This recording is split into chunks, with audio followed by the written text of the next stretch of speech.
Welcome to Small Creator Unfiltered, where we go behind the scenes of Small Creator Studio and talk about that hashtag Small Creator Life.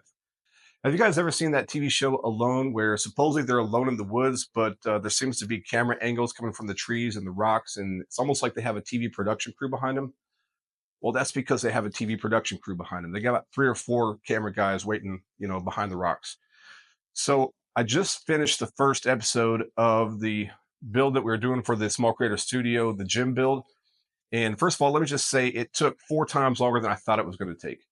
So if you guys are new to filmmaking or doing YouTube videos, if you plan an amount of time that you think that the show is going to be or the filming is going to be, just go ahead and multiply that by like 3 or 4 because that's the amount of time it's actually going to take.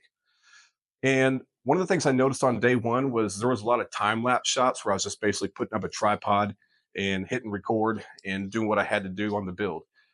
And I basically got to thinking about the fact that to watch that for 8 to 10, maybe 15 minutes was going to put you guys to sleep. So by day two and day three, I really started trying to get a whole lot more different angles and talking to the camera a little bit more, just going over the build piece by piece. So you really have to have like a producer mindset.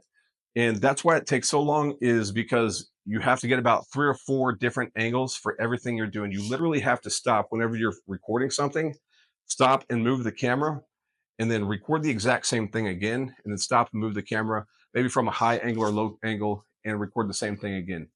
You always want to get basically over coverage of everything you're doing, because you can cut out whatever you don't need. But if you don't get that angle or that don't get that shot, then obviously you're not going to get the material or the content that you need to make your video good.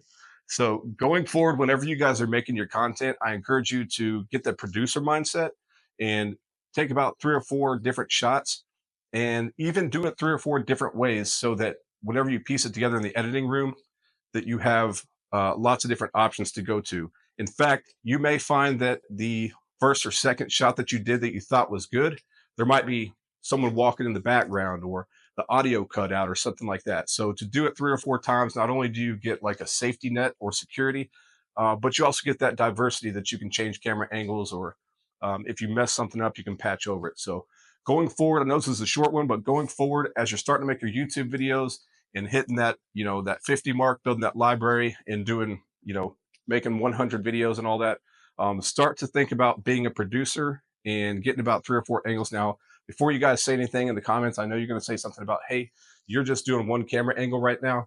And that's true. That's because that's the niche of what I'm doing right now. That's the style of what we're doing here. It's just a one-on-one, one-shot camera. This is like a behind-the-scenes conversation kind of thing. And also, if that's a concern for you, go to episode 2 or the second video I put up, and there's some decent amount of editing on that. We'll see you guys next time on Small Creator Unfiltered.